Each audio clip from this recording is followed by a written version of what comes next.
Good evening दोस्तों, स्वागत है आपका कमल फिजिक्स ऑनलाइन क्लासेज में। तो दोस्तों अपना टॉपिक क्या चल रहा था, विद्युत आवेश के गुणधर्म। और उस विद्युत आवेश के गुणधर्म में हमने दो टॉपिक पढ़ लिए थे। उसके दो गुणधर्मों के बारे में हमने चर्चा कर ली थी लास्ट वीडियो में। तो जिस बच्चे ने उन दो गुणधर्मों को नहीं पढ़ा है वो जो ऑनलाइन क्लास हुई थी, लास्ट ऑनलाइन क्लास हुई थी, उस वीडियो को देख ले और वहाँ से क्लियर कर ले।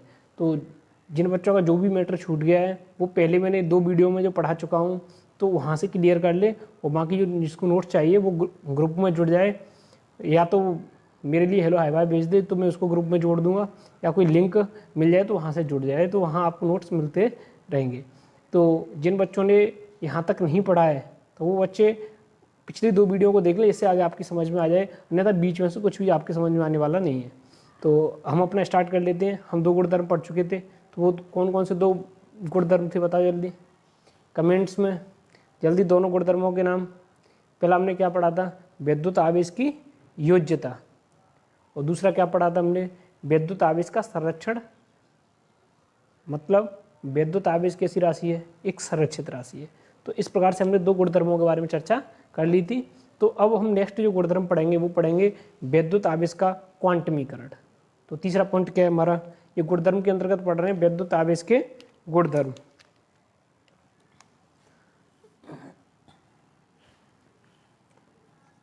विद्युत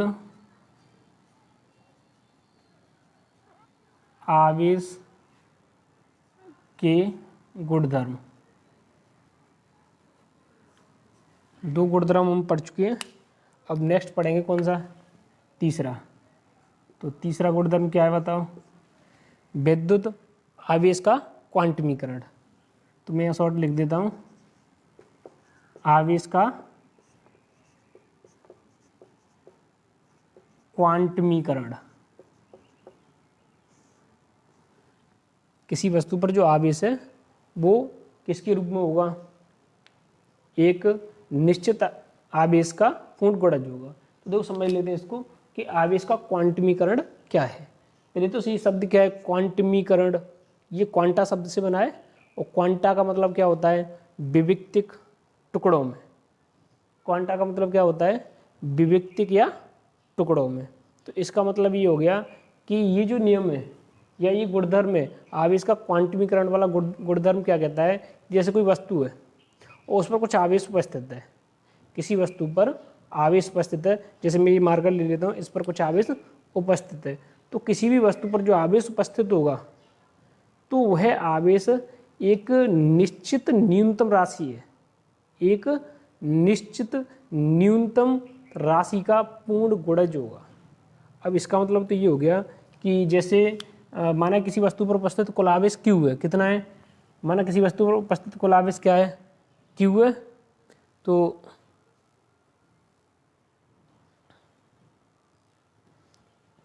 कुल आवेश कितना है, Q। तो यहाँ Q इक्वल कितना होगा, किसी वस्तु पर उपस्थित कुल आवेश एक न्यूनतम निश्चित राशि। और न्यूनतम निश्चित राशि कितनी है, इसका निर्धारण किया था मिल्कन साहब ने। आपने केमिस्ट्री में मिल्कन का तेल बूंद प्रयोग पढ़ा होगा। अब उन्होंने मिल्कन साहब ने 1912 की बात है, तो 1912 में मिल्कन ने अपने तेल बूंद प्रयोग की सहायता से उस न्यूनतम राशि का, वह न्यूनतम राशि होती है एक इलेक्ट्रॉन पर उपस्थित आवेश। वह न्यूनतम राशि क्या है, एक इलेक्ट्रॉन पर उपस्थित आवेश। तो यहाँ एक इलेक्ट्रॉन पर उपस्थित आवेश कितना होता है, ई इक्वल कितना होगा 1.6। अब इलेक्ट्रॉन है तो ऋणावेश होगा 1.6 इंटू 10⁻⁻19 कूलम। एक इलेक्ट्रॉन पर कितना आवेश होता है, -1.6 इंटू 10⁻⁻19 कूलम। तो यहाँ किसी भी वस्तु पर उपस्थित कुल आवेश होगा एक निश्चित न्यूनतम राशि। वह निश्चित न्यूनतम राशि क्या है, 1.6 इंटू 10⁻⁻19 कूलम। इस न्यूनतम राशि का पूर्ण गुणज होगा। इसका मतलब तो ये हो गया कुल आवेश, इलेक्ट्रॉन पर उपस्थित आवेश, इसका पूर्ण गुणज माना कि n, माना कि क्या है n। तो Q इक्वल क्या हो जाएगा, Ne। अब आवेश धनावेश भी हो सकता है और ऋणावेश हो सकता है, तो किसी वस्तु पर धनावेश भी हो सकता है या ऋणावेश हो सकता है। तो यहाँ मैं क्या लिखूंगा, प्लस माइनस। प्लस माइनस मैंने क्यों लगाया है, क्योंकि किसी वस्तु पर धनावेश भी हो सकता है और ऋणावेश भी हो सकता है। तो Q इक्वल क्या हो गया, प्लस माइनस एन। हमारे पास एक सूत्र आ गया, जहाँ ई क्या है, जहाँ ई इक्वल क्या है, मैं बता चुका हूँ यहाँ, ई क्या है, एक इलेक्ट्रॉन पर उपस्थित कुल आवेश। तो -1.6 इंटू 10⁻⁻19 कूलम। अगर इसके परिमाण की बात करें तो हम माइनस चिन्ह को उठा देंगे, उसका परिमाण कितना है 1.6 इंटू 10⁻⁻19 कूलम। तो यहाँ तक समझ में आ गया कि नहीं। यहाँ क्यू क्या है, यहाँ क्यू क्या है, वस्तु पर उपस्थित कुल आवेश। ये क्या है, किसी वस्तु पर उपस्थित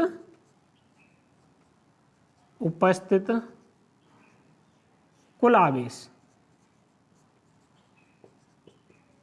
अब ये वस्तु पर उपस्थित कुल आवेश है, तो जहाँ ई क्या है, एक इलेक्ट्रॉन पर उपस्थित कुल आवेश है, एन क्या है, कोई संख्या है, जहाँ एन क्या है, एन इक्वल 0 हो सकती है, 1 2 3, इस प्रकार से कोई भी एक पूर्ण संख्या हो सकती है। तो यहाँ देखो 0 मान रखो तो क्या होगा, 0 रखेंगे तो ये 0 हो जाएगा टोटल फैक्टर। तो किसी वस्तु पर आवेश क्या हो गया, 0 हो गया। तो किसी वस्तु, कोई वस्तु उदासीन होगी, वैद्युत रूप से उदासीन होगी, तो उस पर आवेश 0 हो सकता है। अब ये 1 रख के देखो तो 1 इलेक्ट्रॉन उपस्थित आवेश आ गया। 2 रखो तो 2e, मतलब इलेक्ट्रॉन पर उपस्थित आवेश का दुगना हो गया। तो कहने का मतलब ये है, कोई भी वस्तु है उस पर उपस्थित कुल आवेश एक इलेक्ट्रॉन पर उपस्थित आवेश का पूर्ण गुणज होता है। समझ में आ गया कि नहीं। यहाँ एक इलेक्ट्रॉन उपस्थित आवेश है, तो देखो आवेश का क्वांटमीकरण जो गुणधर्म है उसको हम कैसे परिभाषित करेंगे, किसी वस्तु पर उपस्थित कुल आवेश। यहाँ क्यू क्या है, किसी वस्तु पर उपस्थित कुल आवेश एक इलेक्ट्रॉन पर उपस्थित आवेश का पूर्ण गुणज होता है। समझ में आ गया कि नहीं। तो मैंने 2 तरीके से बताया है कि यहाँ आवेश का क्वांटमीकरण क्या है, किसी वस्तु पर उपस्थित कुल आवेश एक न्यूनतम निश्चित संख्या, न्यूनतम निश्चित संख्या क्या है, ये एक न्यूनतम निश्चित संख्या का पूर्ण गुणज होता है, पहला तरीका। दूसरा तरीका आप क्या कह सकते हो, किसी वस्तु पर उपस्थित कुल आवेश एक इलेक्ट्रॉन पर उपस्थित, एक इलेक्ट्रॉन पर जो कुल आवेश है उसका क्या होता है, पूर्ण गुणज होता है। अब एक इलेक्ट्रॉन पर उपस्थित आवेश का निर्धारण किसने किया था, मिल्कन साहब ने किया था। और मिल्कन ने कौन से प्रयोग द्वारा किया था, तेल बूंद प्रयोग। ये आपने केमिस्ट्री में पढ़ा होगा, नहीं पढ़ा हो तो अब पढ़ लेना। अब यहाँ तक समझ में आ गया कि नहीं। अब इसका मतलब तो ये हो गया कि यदि हमें आवेश दिया है, किसी वस्तु पर कुल आवेश दिया, जैसे मैंने कहा कि किसी वस्तु पर आवेश है 4.8 इंटू 10⁻⁻19 कूलम। क्या यह किसी वस्तु पर आवेश संभव है। तो आप क्या करोगे कि यहाँ Q का मान क्या दिया हुआ है, 4.8 इंटू 10⁻⁻19 कूलम। मैंने आपसे कहा कि किसी वस्तु पर इतना आवेश है 4.8 इंटू 10⁻⁻19 कूलम, ये Q का मान हो गया। तो कुल आवेश इतना, क्या यह संभव है। तो संभव देखने के लिए हमें इस सूत्र का प्रयोग करेंगे। Q इक्वल क्या होता है, प्लस माइनस एन आई। तो यहाँ से एन इक्वल क्या आ जाएगा, प्लस माइनस को हटा लो, Q अपॉन ई, और Q की वैल्यू क्या है 4.8 इंटू 10⁻⁻19 बटे ई क्या है 1.6 इंटू 10⁻⁻19। मात्रा रखना चाहे तो कूलम रख लो। अब दो राशि क्या आएगी, इससे कट गया 3 आ गया, इसमें इसका भाग देंगे तो कितना आएगा, 3 आएगा। तो यहाँ इसका मतलब ये एन की वैल्यू क्या है, 3 है। एन इक्वल कितना है, 3। तो 3 कैसी राशि है, क्या पूर्णांक है। तो ये पूर्णांक राशि है या नहीं है, भाई पूर्णांक राशि है, और पूर्णांक राशि है इसका मतलब पूर्ण गुणज हो गया। तो एन का मान 3 आया, ऐसा तो नहीं 3.1 3.2 या कोई दशमलव में कोई राशि आई हो, दशमलव में नहीं, एक पूर्ण संख्या है। और पूर्ण संख्या इसका मतलब क्या हो गया कि किसी वस्तु पर इतना आवेश संभव है। मैंने कहा किसी वस्तु पर इतना आवेश है, तो क्या यह संभव है। तो हम इस सूत्र की सहायता से देखेंगे कि हाँ यह संभव है। हम कैसे कह सकते हैं, एन इक्वल 3 आया है जो कि एक पूर्ण राशि है। इसका मतलब ये जो आवेश है 1.6 इंटू 10⁻⁻19, ये जो आवेश है इसका पूर्ण गुणज ही होगा। किसी वस्तु पर उपस्थित आवेश कैसा होगा, पूर्ण गुणज में होगा। ये नहीं कि आधा अधूरा मिल जाए कहीं कि इसका कोई आधा अधूरा, ऐसे नहीं होगा, इसका पूर्ण गुणज होगा। तो ये समझ में आ गया। अब मैं आपसे एक और प्रश्न करूं कि 5.2 इंटू 10⁻⁻19 कूलम, क्या यह आवेश किसी वस्तु पर संभव है। तो बताओ कमेंट्स में जल्दी, क्या यह आवेश किसी पर संभव है। तो इसके लिए हम क्या करेंगे, सेम ऐसे ही प्रोसीजर करेंगे। इसके बाद हमें पता चलेगा कि नीचे जो राशि आएगी एन का मान दशमलव में आएगा, दशमलव में आएगा जो कि एक पूर्ण संख्या नहीं है। जब पूर्ण संख्या नहीं है तो इसका मतलब, जब ये पूर्ण संख्या नहीं है तो इसका मतलब क्या हो गया कि क्वांटमीकरण सिद्धांत का पालन नहीं कर रहा, और जब का पालन नहीं कर रहा तो यह आवेश किसी वस्तु पर संभव नहीं है। समझ में आ गया। अब यहाँ जो आवेश का मान है, एक इलेक्ट्रॉन में उपस्थित आवेश का मान है, इसको हम कहते हैं आवेश का क्वांटा। क्या कहेंगे? आवेश का क्वांटा। क्वांटा का मतलब ये किसी वस्तु पर जो कुल आवेश होगा वो इसका पूर्ण गुणज है, मतलब उस आवेश को हम इसके रूप में तोड़ सकते हैं, विभक्त कर सकते हैं, टुकड़ों में कर सकते हैं, या टुकड़ों में से बना हुआ माना जा सकता है। अब इसको हम क्वांटा कहेंगे। क्या कहेंगे? आवेश का क्वांटा। तो ध्यान रखना, आवेश का क्वांटा क्या है? इलेक्ट्रॉन पर उपस्थित आवेश का परिमाण क्या है? आवेश का क्वांटा। समझ में आ गया कि नहीं? एक बार फिर से रिपीट कर देता हूँ। किसी वस्तु पर उपस्थित कुल आवेश एक न्यूनतम निश्चित राशि का पूर्ण गुणज होता है, पहला तरीका। दूसरा तरीका, किसी वस्तु पर उपस्थित कुल आवेश एक इलेक्ट्रॉन पर उपस्थित कुल आवेश का पूर्ण गुणज होता है। यही क्या है? आवेश का क्वांटमीकरण है। तो ये हमारा तीसरा गुणधर्म कंप्लीट है। समझ में आ गया कि नहीं?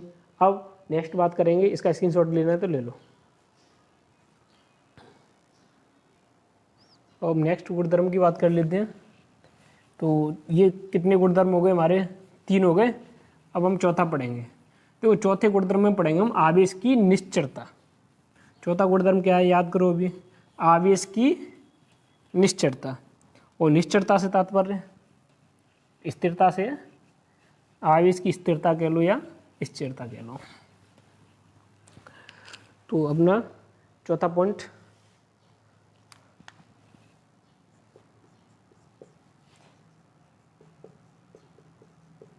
आवेश की निश्चरता, या आप इसको स्थिरता भी कह सकते हो। तो आवेश की निश्चरता का क्या मतलब है? मैं कह रहा हूँ निश्चरता का मतलब स्थिरता से भी है। तो आवेश की स्थिरता मतलब आवेश स्थिर है। अब आवेश स्थिर का मतलब क्या है कि जैसे माना कि मार्कर पर 5 कूलम आवेश है। कितना है? 5 कूलम आवेश है। अब इस मार्कर को मैं फेंक दूँ, इसको मैंने वेग प्रदान कर दिया, या वेग प्रदान किया है, तो क्या इस पर आवेश 5 कूलम ही रहेगा, या कहीं ज़्यादा तो नहीं हो जाएगा, या कहीं कम तो नहीं हो जाएगा? मैंने इसको ऐसे माध्यम फेंका है। आप कमेंट कर सकते हो सर वो घर्षण द्वारा वायु में धूल के कण भी होते हैं। तो हाँ, मैं मान रहा हूँ निर्वात में फेंका है इसको, ठीक है। कहीं कोई भी अवरोध नहीं है, इस मार्कर के रास्ते में कोई अवरोध नहीं है, तब मैंने इस मार्कर को फेंका और इस पर 5 कूलम आवेश है। तो फिर इस पर आवेश का परिमाण कितना रहेगा? तो इस पर आवेश का परिमाण रहेगा 5 कूलम। अब यही आवेश की निश्चरता है, यही आवेश की स्थिरता है। तो इससे हमने क्या अर्थ निकाला? इसका मतलब तो ये हो गया कि यदि किसी वस्तु पर आवेश उपस्थित है और हम उसको कुछ भी वेग प्रदान कर दें तो आवेश के मान पर कोई फर्क ही नहीं पड़ रहा। फर्क नहीं पड़ने का मतलब आवेश का मान वस्तु के वेग पर निर्भर नहीं कर रहा है। और जब वस्तु पर आवेश का मान वेग पर निर्भर नहीं कर रहा है तो आवेश के इसी गुण को हम क्या कहेंगे? आवेश की निश्चरता। तो बात समझ में आई कि नहीं? आवेश की निश्चरता क्या है? किसी वस्तु पर उपस्थित आवेश का मान उस वस्तु के वेग पर निर्भर नहीं करता है। तो मैं इसको लिख सकता हूँ, किसी वस्तु पर उपस्थित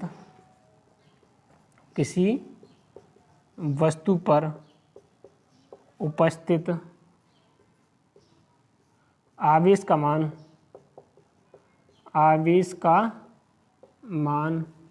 उस वस्तु के वेग पर निर्भर नहीं करता है। उस वस्तु के वेग पर निर्भर नहीं करता है।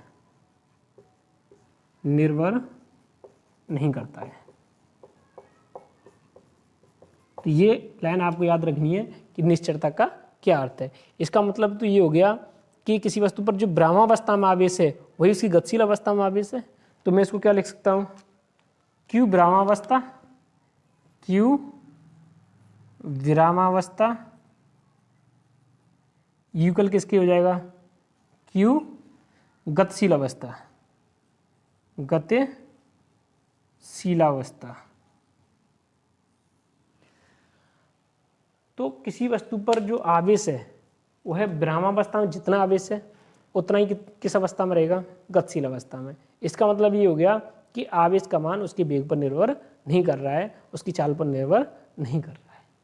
तो ये पॉइंट समझ में आ गया कि नहीं? यही आवेश की क्या है, निश्चलता है। तो हालांकि एक शब्द और आता है विशिष्ट आवेश, तो उसको भी समझ लो। एक शब्द में क्या बोल रहा हूँ, विशिष्ट आवेश। विशिष्ट आवेश, ध्यान रखना आवेश और विशिष्ट आवेश दोनों अलग अलग हैं, क्योंकि विशिष्ट आवेश क्या होता है कि यहाँ आवेश द्रव्यमान अनुपात Q/m, आवेश द्रव्यमान अनुपात क्या कहलाता है, विशिष्ट आवेश कहलाता है। जबकि आवेश क्या है, वो ये तो अनुपात हो गया, आवेश द्रव्यमान अनुपात तो विशिष्ट आवेश है, और आवेश एक सेपरेट राशि है। तो यहाँ विशिष्ट आवेश और आवेश दोनों अलग अलग राशियाँ हैं। तो यहाँ देखो विशिष्ट आवेश पर क्या प्रभाव पड़ेगा, ये तो हमें पता चल गया कि आवेश पर तो वेग का कोई प्रभाव नहीं पड़ता है, मतलब आवेश की वेग पर निर्भरता है ही नहीं। ये तो नियम किसका हो गया, आवेश की निश्चलता का। लेकिन थोड़ा सा एक्स्ट्रा बात करें तो इसमें क्या होगा, विशिष्ट आवेश क्या होता है, आवेश द्रव्यमान अनुपात क्या कहलाता है, विशिष्ट आवेश कहलाता है। अब देखते हैं हम क्या विशिष्ट आवेश भी प्रभावित होगा किसी वस्तु के वेग से, क्या विशिष्ट आवेश भी प्रभावित होगा। तो ध्यान रखना कि आइंस्टीन साहब ने एक बुक लिखी है स्पेशल रिलेटिव थ्योरी, विशिष्ट आपेक्षिकता सिद्धांत, तो वो आप पढ़ोगे ग्रेजुएशन में। लेकिन मैं थोड़ी सी चर्चा कर देता हूँ जब ये पॉइंट आ ही गया है तो उसमें आप पढ़ोगे कि यदि किसी वस्तु का वेग प्रकाश के वेग के बराबर या उससे अधिक हो, यदि किसी वस्तु का वेग प्रकाश के वेग के बराबर या उससे अधिक हो, तब उसका जो द्रव्यमान है अपने ब्राह्म द्रव्यमान का कई गुना हो जाता है। इसका मतलब ये हो गया कि माना कि ये 20 ग्राम का मार्कर है, अब इस पर 5 कूलम ही आवेश है, हमेशा से 5 कूलम लेते आए हम, जितनी भी हमने क्लास लिए हैं, तो हम यहाँ भी मान लेते हैं 5 कूलम। तो यहाँ इस पर कितना आवेश है, 5 कूलम आवेश है, और इसको कितनी वेग से फेंका जाए, प्रकाश के वेग से। हालांकि हम तो नहीं फेंक सकते, मान लो माना कि इस मार्कर को कितनी वेग से फेंका गया, प्रकाश के वेग से या उससे अधिक वेग से। जब हम इतने वेग से फेंक रहे हैं तो इसका जो द्रव्यमान है अपने ब्राह्म द्रव्यमान का कई गुना हो जाएगा। तो ये 20 ग्राम का है, इसका कई गुना हो सकता है 20 किलो हो जाए। अरे हम मान के चल रहे हैं, हो सकता है कि 20 किलो हो जाए। तो इसका द्रव्यमान बढ़ेगा कब, जब इसका वेग प्रकाश के वेग के बराबर या उससे अधिक हो। ये बात किसने कही थी, आइंस्टीन साहब ने। तो ये बात समझ में आ गई कि नहीं। इनका एक सूत्र है, देखो किस सूत्र की सहायता से हम इसको समझ सकते हैं कि m इक्वल क्या होता है, m0। आपने 11th की एनसीईआरटी फिजिक्स में ये डायरेक्ट फॉर्मूला दिया हुआ है, क्योंकि ये स्पेशल रिलेटिव थ्योरी फिजिक्स इसका कोई चैप्टर भी नहीं है आपके में, ना 11th में ना 12th में, ये आप ग्रेजुएशन में पढ़ोगे, ठीक है। तो ये सूत्र केवल दिया हुआ है आपके 11th क्लास के एक न्यूमेरिकल में दिया था दूसरे चैप्टर के में। तो यहाँ m इक्वल क्या होगा, m0 अपॉन अंडर में 1 - v² अपॉन c²। ये स्पेशल रिलेटिव थ्योरी विशिष्ट आपेक्षिकता सिद्धांत फिजिक्स में ये सूत्र दिया हुआ है। इस सूत्र की सहायता से हम ये कह सकते हैं कि देखो यहाँ जब इसका लघुत्तम लेंगे तो c² आएगा, तो c² - v² अपॉन c² हो गया, ये तो हुआ। अब वस्तु का वेग क्या है यहाँ v, जहाँ m0 क्या है, m0 इक्वल ब्राह्मावस्था में, m0 क्या है, ब्राह्मावस्था में वस्तु का द्रव्यमान, ब्राह्मावस्था में वस्तु का द्रव्यमान।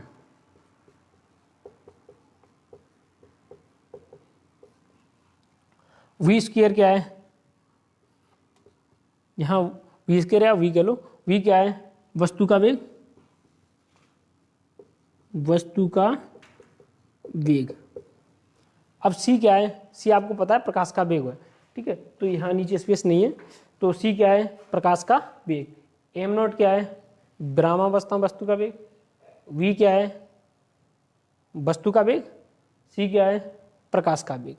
तो ये सूत्र आपको पढ़ने के लिए मिलेगा ग्रेजुएशन में आगे चल के कि अब इससे क्या स्पष्ट हो रहा है, इससे स्पष्ट यही तो हो रहा है कि यदि किसी वस्तु का वेग किसके बराबर हो जाए, प्रकाश के वेग के बराबर हो जाए, तो कितना आएगा, यहाँ 1 आएगा, तो m इक्वल m0। अगर इससे ज़्यादा हो जाए तो इसका मान इससे कैसा हो जाए, ज़्यादा हो गया, और ज़्यादा हो गया तो ये राशि देखो 1 में से घटने वाली राशि कैसी हो गई भाई, ये मान इससे कैसा हो गया, ज़्यादा हो गया। ज़्यादा हो गया तो ये राशि ज़्यादा, 1 से ज़्यादा प्राप्त होगी, और ज़्यादा प्राप्त होगी तो ये राशि, नीचे की राशि जितनी राशि बढ़ जाएगी तो यहाँ इसमें भाग देने पर हमें एक बड़ा मान प्राप्त होगा कि नहीं होगा, एक बड़ा मान प्राप्त होगा। बड़ा मान प्राप्त होने का मतलब ये हो गया कि m नॉट से m विरामावस्था में द्रव्यमान से गतिशील अवस्था में द्रव्यमान बढ़ गया। समझ में आ गया कि नहीं? तो इस सूत्र से यही स्पष्ट हो रहा है कि यदि वस्तु का वेग प्रकाश के वेग से अधिक या उसके बराबर है तो उसका द्रव्यमान अपने ब्राह्म द्रव्यमान का कई गुना हो जाता है।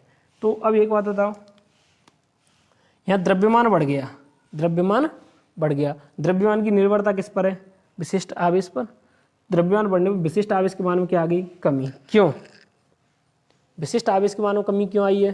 क्योंकि दोनों कैसे हैं, एक दूसरे के व्युत्क्रमानुपाती है या नहीं है। देखो यहाँ आप देख सकते हो, क्योंकि प्रकाश के वेग से या उससे अधिक वेग से यदि कोई वस्तु गति करती है तो उसका द्रव्यमान बढ़ गया, और द्रव्यमान बढ़ गया तो विशिष्ट आवेश के मान में क्या आ गई, कमी आ गई। आएगी कि नहीं आएगी, क्योंकि ये दोनों एक दूसरे कैसे हैं, व्युत्क्रमानुपाती। इसका मतलब तो ये हो गया कि वेग पर निर्भरता विशिष्ट आवेश की हो गई। अरे विशिष्ट आवेश की निर्भरता किस पर हो गई, द्रव्यमान पर।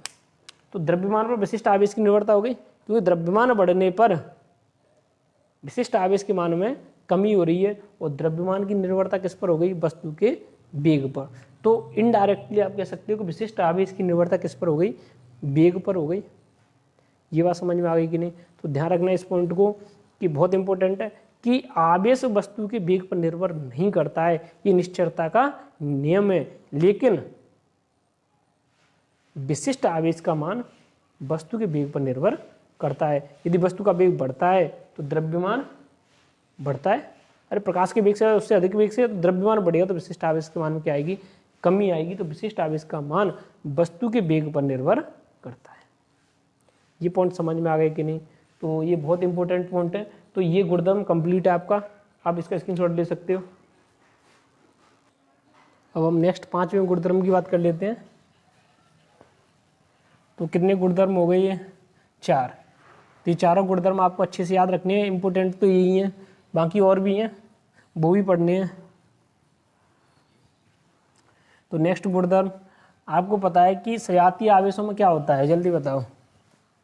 सजातीय आवेश का मतलब प्लस प्लस और माइनस माइनस। बताओ जल्दी, सजातीय आवेशों में क्या होता है? सजातीय आवेशों में प्रतिकर्षण होता है। ये कौन, किसने कहा था? फैराडे साहब ने कहा था कि नहीं, कि सजातीय आवेशों में क्या होता है, प्रतिकर्षण होता है। तो हमारा टॉपिक क्या है, नंबर 5। देखो सजातीय आवेशों में प्रतिकर्षण, सजातीय आवेशों में प्रतिकर्षण, जबकि विजातीय आवेशों में क्या पाया जाता है, आकर्षण पाया जाता है। जबकि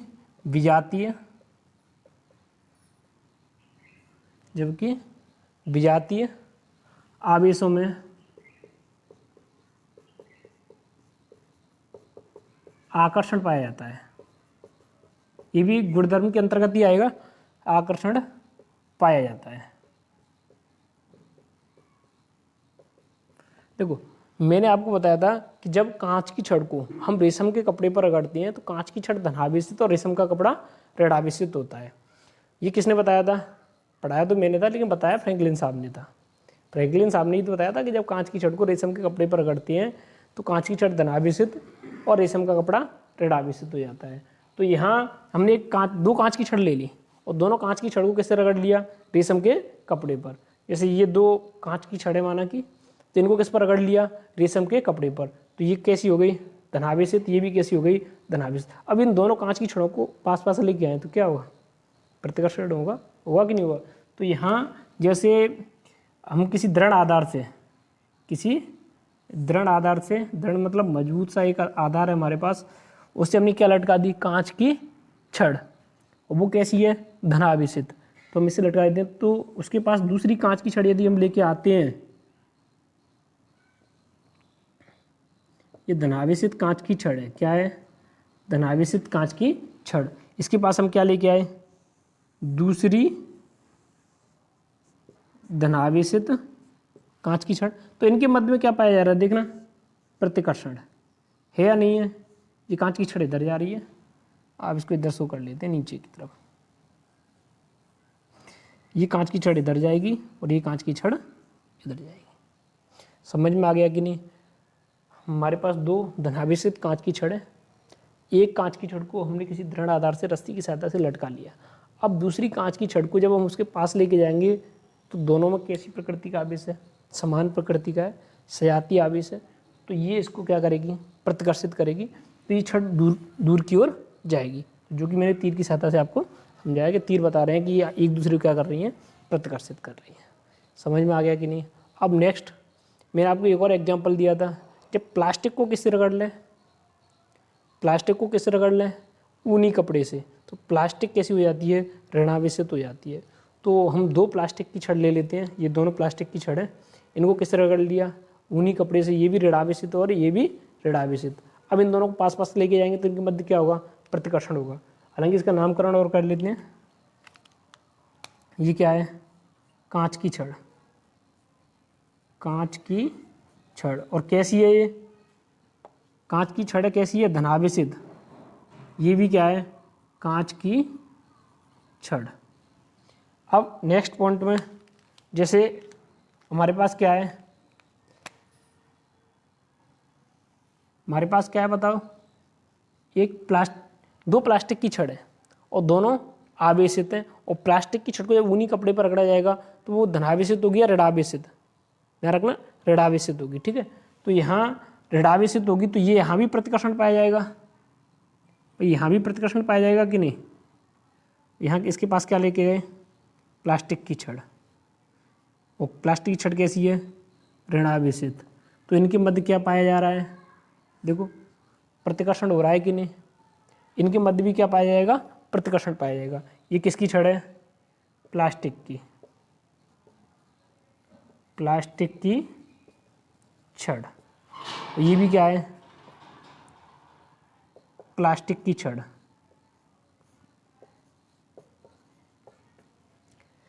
दोनों एग्जाम्पल समझ में आ गए कि नहीं। अब हम क्या करेंगे कि एक कांच की छड़ ले लेते हैं धनावेशित और एक प्लास्टिक की छड़ ले लेते हैं ऋणावेशित। अब उनको पास पास लेके जाएंगे तो क्या होगा, तो विजातीय आवेश हो गए, आकर्षण होगा। तो वो छड़ परस्पर एक दूसरे को क्या करेंगी, आकर्षित करेंगे, करेंगे कि नहीं करेंगे। तो यहाँ जैसे दृढ़ आधार से एक प्लास्टिक की छड़ लटकी हुई है और प्लास्टिक की छड़ कैसी है, ऋणावेशित है। तो प्लास्टिक की छड़ कैसी है, ऋणावेशित है।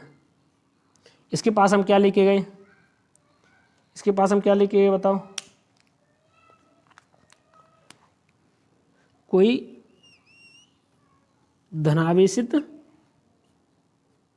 कांच की छड़, कोई धनावेशित कांच की छड़ लेके गए। तो देखो इसमें क्या हुआ है, आकर्षण हुआ है। तो ये तो इधर आई है, ये देखो इधर एक दूसरे को क्या कर रहे हैं, ये आकर्षित कर रहे हैं कि नहीं। ये एक दूसरे को क्या कर रहे हैं, आकर्षित कर रहे हैं। तो इससे क्या स्पष्ट हो रहा है, ये तो विजातीय आवेश हो गए और ये कैसे आवेश हो गए, सजातीय आवेश हो गए। तो सजातीय आवेशों के मध्य क्या पाया जा रहा है, प्रतिकर्षण, और विजातीय आवेशों के मध्य क्या पाया जा रहा है, आकर्षण। तो ये आप गुणधर्म में लिख सकते हो। आपको ये भी चित्र बनाने होंगे, आप ऐसे नहीं बनाना चाहे दूसरे तरीके से बना लेना चित्र। तो वो पहले तो आप इसका स्क्रीनशॉट ले लो, ले लिया कि नहीं। अब दूसरे तरीके से भी आप चित्र बना सकते हो। ध्यान रखना ये किसकी छड़ है, यहाँ लिखो और देता हूँ तो आप कन्फ्यूज हो जाओगे। तो ये किसकी छड़ है, कांच की छड़, कांच की छड़। और ये किसकी छड़ है, प्लास्टिक की, प्लास्टिक की छड़। अब एक बार और ले लो स्क्रीनशॉट। स्क्रीनशॉट के लिए तो तैयार रहा करो, बिल्कुल एकदम ऐसे कि कहीं सीमा पर जा रहे हैं।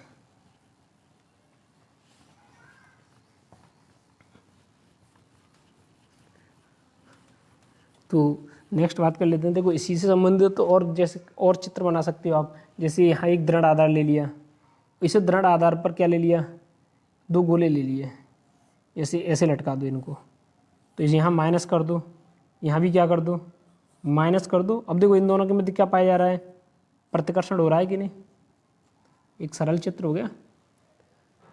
तो माइनस माइनस के मध्य क्या पाया जा रहा है, प्रतिकर्षण।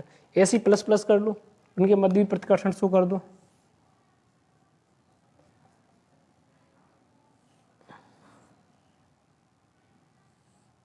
इनके मध्य भी क्या पाया जा रहा है, देखो ये एक दूसरे को क्या कर रहे हैं, प्रतिकर्षित कर रहे हैं। दोनों चित्र समझ में आ गए कि नहीं। अब ऐसे आकर्षण वाला दिखा दो। आकर्षण वाला दिखाने के लिए क्या करना है, एक दृढ़ आधार है, इस पर जैसे एक रस्सी से यहाँ धनावेश है और एक रस्सी से यहाँ क्या है, ऋण आवेश है। अब देखो इनमें क्या पाया जा रहा है, आकर्षण। समझ में आ गया कि नहीं। तो ये सरल चित्र हैं, आप इनको बना सकती है, या वो छड़ वाले जो मैंने पहले बनाए थे आप उनको बना सकते हो। तो इसका भी स्क्रीनशॉट ले लो। अब नेक्स्ट गुणधर्म की बात कर लेते हैं। तो 5 हो गए अपने।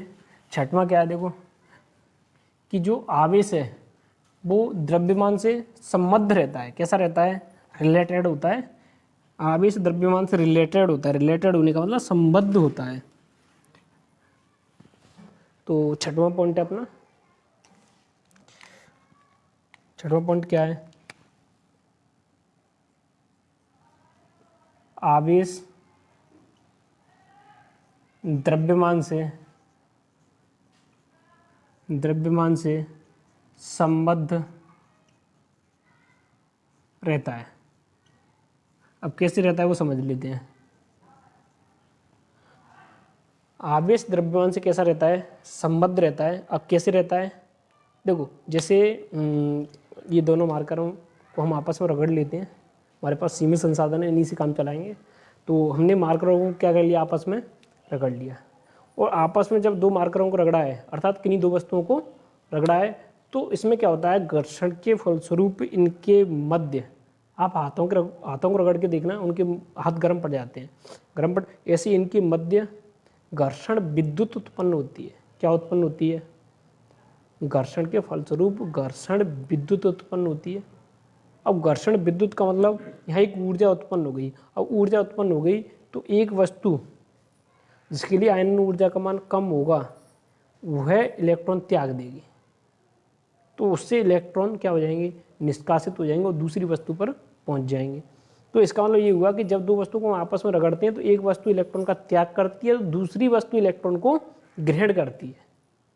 अब इलेक्ट्रॉन का त्याग किया अर्थात आवेश का त्याग किया, क्योंकि इलेक्ट्रॉन पर आवेश होता है कि नहीं होता है। अब किसी वस्तु ने इलेक्ट्रॉन को ग्रहण किया अर्थात उसने आवेश को ग्रहण किया, तो क्या उस वस्तु के द्रव्यमान में कोई परिवर्तन होगा, तो बिल्कुल परिवर्तन होगा। ध्यान रखना कि वस्तु का द्रव्यमान परिवर्तित होगा, लेकिन हम इस परिवर्तन की उपेक्षा करेंगे। उपेक्षा करने का मतलब क्या है कि ये परिवर्तन बहुत नगण्य होगा, इसलिए जब भी हम कभी न्यूमेरिकल करेंगे या कोई प्रयोग परीक्षण करेंगे तो हम इस परिवर्तन की क्या करते हैं, उपेक्षा करते हैं। कहने का मतलब एक उदासीन अणु का जो द्रव्यमान होता है उतना ही हम आयनित अणु का द्रव्यमान लेते हैं। या जो भी कोई भी परमाणु हो, तो कोई उदासीन परमाणु है, उसका जितना द्रव्यमान होता है उतना ही द्रव्यमान हम किसका लेते हैं, किसी आयनित परमाणु का लेते हैं। तो हम इस द्रव्यमान कमी या वृद्धि, भाई कमी कब होती है, जब इलेक्ट्रॉनों का त्याग हुआ, और जब इलेक्ट्रॉन ग्रहण किया तो वृद्धि हुई। तो इस द्रव्यमान में कमी या वृद्धि की हम उपेक्षा करते हैं, लेकिन होती जरूर है। तो ध्यान रखना, जब कोई वस्तु आवेश त्याग करे या ग्रहण करे तो वहाँ द्रव्यमान में परिवर्तन होता है। माना कि कोई उदासीन वस्तु है जिसका द्रव्यमान हम क्या मान लेते हैं, एन। उदासीन वस्तु का द्रव्यमान कितना है, एम। अब इस वस्तु ने इलेक्ट्रॉन का त्याग कर दिया, इलेक्ट्रॉन का क्या कर दिया, त्याग, अर्थात आवेश का त्याग कर दिया। तो उससे जब इलेक्ट्रॉन निकल के गए तो उसके द्रव्यमान में कमी आएगी। तो जब इलेक्ट्रॉन का त्याग करने पर इसका द्रव्यमान कितना हो जाएगा, एम माइनस डेल्टा एम, या कैपिटल एम से व्यक्त कर लो, M minus delta M. M minus delta M का मतलब समझ में आ गया कि नहीं। यहाँ इसका मतलब ये है कि इसने इलेक्ट्रॉनों का त्याग किया, तो डेल्टा एम द्रव्यमान में क्या आ गई, कमी आ गई। तो टोटल द्रव्यमान उसका कितना बचा, एम माइनस डेल्टा एम। समझ में आ गया कि नहीं। अब किसी वस्तु ने इलेक्ट्रॉन ग्रहण किए अर्थात आवेश को ग्रहण किया, तब उसके द्रव्यमान में वृद्धि हुई। वो कितनी वृद्धि होगी? Plus delta M. तो यहाँ हम क्या लगा देंगे? M plus delta M. ये कंडीशन किसकी है? इलेक्ट्रॉन ग्रहण करने की कंडीशन है। इलेक्ट्रॉन ग्रहण करने पर, वो इलेक्ट्रॉन ग्रहण करने का मतलब आवेश ग्रहण हो गया, क्योंकि इलेक्ट्रॉन पर क्या होता है? आवेश होता है। इलेक्ट्रॉन ग्रहण करने पर ये क्या है? उदासीन परमाणु या कोई वस्तु हो सकती है, कोई उदासीन अणु हो सकता है। अब यहाँ आप केवल उदासीन लिख लो, क्योंकि अणु परमाणु कुछ भी हो सकता है। और ये क्या है? इलेक्ट्रॉन त्याग करने पर, त्याग करने पर। तो ये पॉइंट समझ में आ गए कि नहीं? अब ये देखते हैं कि ये कमी या वृद्धि कितनी हुई, तो इसको हम कैसे कैलकुलेट करेंगे, कैसे गणना करेंगे इसकी? हम ये देख लें कितने इलेक्ट्रॉन चले गए या कितने इलेक्ट्रॉन ग्रहण किए। वो एक इलेक्ट्रॉन का द्रव्यमान आपको पता है कितना है। तो जैसे हमें डेल्टा एम ज्ञात करना है। क्या ज्ञात करना है? Delta M. वह कमी या वृद्धि ज्ञात करनी है। तो कमी व वृद्धि ज्ञात करने के लिए हमें पता है कि कितने इलेक्ट्रॉन गए, कितने इलेक्ट्रॉन आ गए। तो यहाँ एन तो ग्रहण किए गए इलेक्ट्रॉन या दिए गए इलेक्ट्रॉन इनटू एक इलेक्ट्रॉन का द्रव्यमान। तो मैं लिख सकता हूँ एम ई। समझ में आ गया कि नहीं? यहाँ एम ई क्या है? एक इलेक्ट्रॉन का द्रव्यमान, और एन क्या है? इलेक्ट्रॉनों की संख्या। कौन से इलेक्ट्रॉनों की संख्या? दिए गए इलेक्ट्रॉन या लिए गए इलेक्ट्रॉन, उनकी संख्या। तो इससे हम ये देख सकते हैं कि कितनी कमी हुई या वृद्धि हुई, हम डेल्टा एम ज्ञात कर सकते हैं। तो यहाँ आपको एम ई याद नहीं हो तो मैं लिख देता हूँ। जहाँ एम ई क्या है, चूंकि इलेक्ट्रॉन का द्रव्यमान कितना होता है? 9.1 इंटू 10⁻31 किलो, इतना ही तो होता है, याद कर लेना। और ध्यान रखना फिर तो उनका भी साथ में ही लिख लेते हैं। प्रोटॉन का कितना होता है? एम पी 1.67 इंटू 10⁻27 किलो, ये तो होता है। वो एम एन 1.67 इंटू 10⁻27 किलो, ये इनके द्रव्यमान है। अब आप कहोगे सर ये प्रोटॉन और न्यूट्रॉन का द्रव्यमान तो समान होता है। तो ध्यान रखना कि जब न्यूमेरिकल करेंगे तो समान है। समान का मतलब हम यहीं तक दशमलव के बाद में 2 डेट रख लेते हैं, तो हमें लगता है कि समान है, हम याद भी यहीं तक कर लेते हैं। लेकिन कंपटीशन में कई बार पूछा गया है इनका क्रम, प्रोटॉन का द्रव्यमान, न्यूट्रॉन के द्रव्यमान, इलेक्ट्रॉन के द्रव्यमान का घटता है बढ़ता हुआ क्रम पूछा गया है। तो ध्यान रखना न्यूट्रॉन का द्रव्यमान ज़्यादा होता है। न्यूट्रॉन का द्रव्यमान कैसा होता है? ज़्यादा होता है। वो कैसे? देखो कि जैसे यहाँ प्रोटॉन का द्रव्यमान है, आपको 2 डिजिट याद है, आपको 4 डिजिट याद रखनी है। तो 4 डिजिट याद रखेंगे तो प्रोटॉन के द्रव्यमान के लिए यहाँ कितना होता है? 2 6, यहाँ कितना होता है? 5 0। तो आपको ये संख्या याद रखनी है। अब आप क्रम लगा सकोगे, अन्यथा आपने 2 डिजिट याद रखे तो आप गलत क्रम लगा दोगे। इन दोनों को आप बराबर में रख दोगे, आप ऐसे क्रम लगाओगे M P equal M N is less than M E, ये क्रम लगाओगे आप, जो कि आपका गलत होगा। ठीक है, तो ध्यान रखना है कि यहाँ जो न्यूट्रॉन है, न्यूट्रॉन का द्रव्यमान ज़्यादा होता है किससे? प्रोटॉन से, क्योंकि दशमलव के बाद आपको 4 अंक याद रखनी है। न्यूट्रॉन का द्रव्यमान कितना होता है? 1.6750, और प्रोटॉन का कितना होता है? 1.6726। तो अंतर समझ में आ गया कि नहीं? तो ये आपको डाटा याद रखना है कि प्रोटॉन का द्रव्यमान कितना है, न्यूट्रॉन का कितना है और इलेक्ट्रॉन का कितना है। तो यहाँ हमें इलेक्ट्रॉन का द्रव्यमान पता हो, कितने इलेक्ट्रॉन गए आए, उसका मल्टीप्लाई करने से हम जो द्रव्यमान परिवर्तन है उसको हम ज्ञात कर लेंगे। तो डेल्टा एम ज्ञात कर सकते हैं। तो ये गुणधर्म समझ में आ गया कि नहीं? तो कहने का मतलब ध्यान रखना, मोस्ट पॉइंट क्या है इसमें? यदि कोई वस्तु इलेक्ट्रॉन त्याग करती है तो उसके द्रव्यमान में कमी, यदि कोई वस्तु इलेक्ट्रॉन ग्रहण करती है तो उसके द्रव्यमान में वृद्धि होती है। लेकिन यह कमी तथा वृद्धि उपेक्षणीय है। कैसी है? इग्नोर करने वाली है, इसको इग्नोर करते हैं, हम इसकी उपेक्षा करते हैं, हम इसका कभी ध्यान नहीं रखते कितनी कमी हुई कितनी वृद्धि हुई। एक आयनित परमाणु है, जब हम कैलकुलेशन करते हैं तो एक आयनित परमाणु का द्रव्यमान उतना ही लेते हैं जितना हम एक उदासीन परमाणु का लेते हैं। ठीक है, क्योंकि ये कमी व वृद्धि बहुत कम होती है। अब एक बात बताओ, 9.1 गुणा 10⁻−31 किलो, 10⁻−31, 9.1 बटे 1 पर कितनी जीरो, 31 जीरो, उसका भाग देंगे तो द्रव्यमान कितना आएगा, बहुत कम आएगा, बहुत कम आएगा। इसको हम क्या मान सकते हैं, नगण्य मान सकते हैं। तो इसलिए ये कमी व वृद्धि कैसी होती है, बहुत कम होती है, नगण्य होती है, इसलिए हम इसकी क्या करते हैं, उपेक्षा करते हैं। तो दोस्तों यहाँ तक समझ में आ गया होगा। अब इसके बाद हम नेक्स्ट बात करेंगे, नेक्स्ट पॉइंट क्या है उसकी चर्चा करते हैं, तब तक इसका स्क्रीनशॉट ले लो। नेक्स्ट 7वां पॉइंट पढ़ लेते हैं। तो हमारा ये क्या चल रहा है, आवेश के गुणधर्म। तो ये सभी 7 पॉइंट आपको याद होनी चाहिए आवेश के गुणधर्मों में।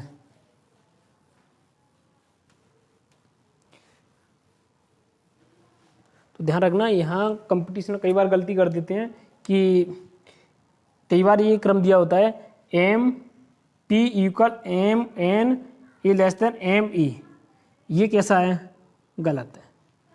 सही क्या है, अरे आपको अगर सभी डाटा याद है, सभी के द्रव्यमान याद है, तो सही क्रम क्या है कि न्यूट्रॉन का द्रव्यमान M N is greater than M P is greater than M E. ये सही है। समझ में आ रहा है कि नहीं, इसका भी स्क्रीनशॉट ले लो फटाफट, क्योंकि ये कॉम्पिटिशन में आते हैं तो क्योंकि हमें यहीं तक याद रहता है, 4 डेट को याद नहीं करता है, 1.67 इंटू 10⁻⁻27। तो ऐसे करके दोनों की याद रहती है तो इक्वल लगती है, ठीक है। तो ये गलती नहीं करनी बिल्कुल भी। तो अब नेक्स्ट बात कर लेते हैं 7वें पॉइंट की।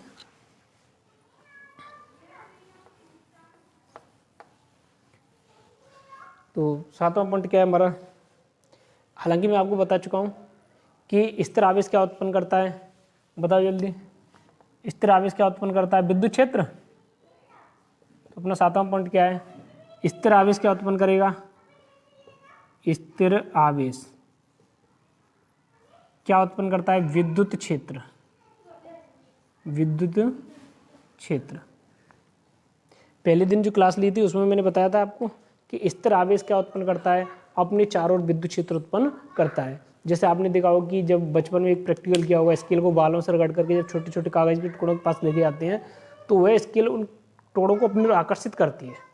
क्यों, क्योंकि घर्षण के कारण स्केल को जब हमने बालों से रगड़ा था तो घर्षण के कारण उस पर आवेश उत्पन्न हो गया। आवेश उत्पन्न हो गया तो आवेश के चारों ओर एक ऐसा क्षेत्र बन गया जिसमें वह अन्य आवेशित छोटे छोटे कणों को अपनी ओर आकर्षित करने लग गई। तो उस क्षेत्र को हमने क्या कहा, विद्युत क्षेत्र। और इस चैप्टर में हम आगे पढ़ेंगे भी। तो ठीक है, आवेश के चारों ओर क्या उत्पन्न होता है, स्थिर आवेश के चारों ओर क्या उत्पन्न होता है, विद्युत क्षेत्र। यदि समान वेग से गतिशील आवेश है, आवेश कैसा है, समान वेग से गतिशील, समान वेग से गतिशील आवेश, गतिशील आवेश तो क्या उत्पन्न करेगा बताओ, विद्युत क्षेत्र प्लस चुंबकीय क्षेत्र। तो मैं क्या लिख सकता हूँ, विद्युत क्षेत्र प्लस चुंबकीय क्षेत्र। तो ये कंसेप्ट समझ में आ गया कि नहीं। समान वेग से गतिशील आवेश, इसका मतलब ये हो गया कि जब किसी तार में धारा प्रवाहित होती है, जब किसी तार में धारा प्रवाहित होती है और उसके पास यदि आप चुंबकीय सुई लेके गए, चुंबकीय सुई का मतलब कंपास लेके गए, तो ध्यान रखना उस सुई में विक्षेप उत्पन्न होगा। वो सुई कहीं ना कहीं विक्षेप उत्पन्न होगा। वो मैं आपको बताऊं कि ये आप प्रयोग पढ़ोगे फेराडे वाला चैप्टर पढ़ोगे, विद्युत चुंबकीय प्रेरण का सिद्धांत। उसमें सबसे पहला टॉपिक होगा ओरस्टेड प्रयोग, ओरस्टेड प्रयोग। तो उस ओरस्टेड प्रयोग में आप जानोगे कि किस प्रकार से किसी चालक तार में धारा प्रवाहित होती है, तो उसके पास यदि हम चुंबकीय सुई लेके जाते हैं तो वह चुंबकीय सुई विक्षेपित होती है। इसका मतलब उस चालक तार के चारों ओर चुंबकीय क्षेत्र है, और चुंबकीय क्षेत्र है जबकि वो आवेश कैसा है, उस चालक तार में आवेश कैसा है, प्रवाहित हो रहा है। तो प्रवाहित हो रहा है तो इसका मतलब गतिशील आवेश है और समान वेग से उसकी चाल निश्चित है। तो एक समान वेग, क्योंकि वहाँ वोल्टता फिक्स है, वोल्टता फिक्स है तो उसकी चाल कैसी होगी, निश्चित होगी। तो समान वेग से जब आवेश गति कर रहा है तो अपने चारों क्या उत्पन्न करेगा, विद्युत क्षेत्र प्लस चुंबकीय क्षेत्र दोनों ही उत्पन्न करता है। अगर ये आवेश हम त्वरित कर दें, कैसा कर दें, त्वरित, तो त्वरित आवेश के लिए क्या होगा बताओ, त्वरित आवेश क्या उत्पन्न करेगा, त्वरित आवेश। त्वरित आवेश का मतलब समझ में आ रहा है कि नहीं, प्रति सेकंड आवेश के वेग में वृद्धि या कमी। जब कमी होती है तो हम उसको मंदन कहते हैं, वृद्धि होती है तो उसको हम क्या कहते हैं, धनात्मक त्वरण कहते हैं। धनात्मक ऋणात्मक त्वरण आपने 11th में पढ़े होंगे। धनात्मक त्वरण का मतलब वृद्धि, वेग में वृद्धि हो रही है, और ऋणात्मक त्वरण का मतलब वेग में लगातार कमी हो रही है समय के सापेक्ष।